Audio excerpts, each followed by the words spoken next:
జగన్ టైంలో ఎక్కడ ఇసుక తవ్వినా ఆ అదేదంటారు నదీ జలాలు అంతమైపోతాయి, నదులు పాడైపోతాయి, పర్యావరణం నాశనం అయిపోతుంది.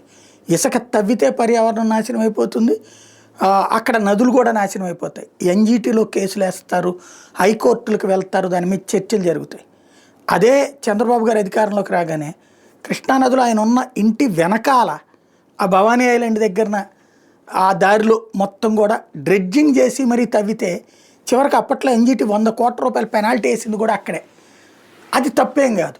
ఇప్పుడు రాష్ట్ర ప్రభుత్వం ఉత్తర్వులు ఇచ్చిందట, అక్కడ నదిని తవ్వుకుని అందులో ఉన్న ఇసుకని తీసుకుని అమరావతిలో వాడుకునేందుకు గాను అవకాశం ఇచ్చిందంటే ఇప్పుడు ఏ పర్యావరణానికి ప్రాబ్లం ఉండదు. ఈ నీళ్లు నేరుగా వెళ్ళిపోయి ప్రకాశం బ్యారేజీని ఏమి చేయవు, ప్రకాశం బ్యారేజీ పటిష్టతకి ఏ ప్రాబ్లం ఉండదు. వైసీపీ టైంలో కనుక ఆ పని చేస్తే ఖచ్చితంగా ప్రాజెక్టులు పాడైపోతాయి, పర్యావరణం పాడైపోతుంది.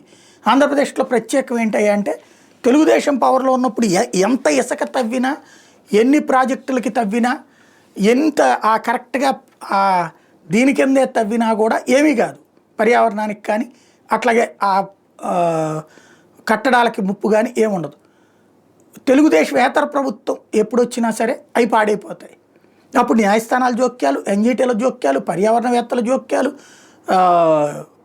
విమర్శలు ఇవన్నీ కూడా నడుస్తాయి. పవన్ కళ్యాణ్ గారి విమర్శలు ఇవన్నీ కూడా నడుస్తాయి.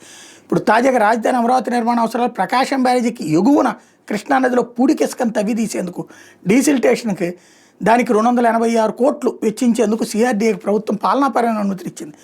మేరకు సోమవారం ఉత్తర్వులు జారీ చేసి ఇసుక తవ్వకాలకు టెండర్లు పిలిచే బాధ్యతను జలవనరుల శాఖకి, పర్యవేక్షణ బాధ్యతను సిఆర్డీఏకి అప్పగించింది. టెండర్ల ప్రక్రియ నిర్వహణకు సిఆర్డీఏ ఒక కమిటీని ఏర్పాటు చేస్తుంది.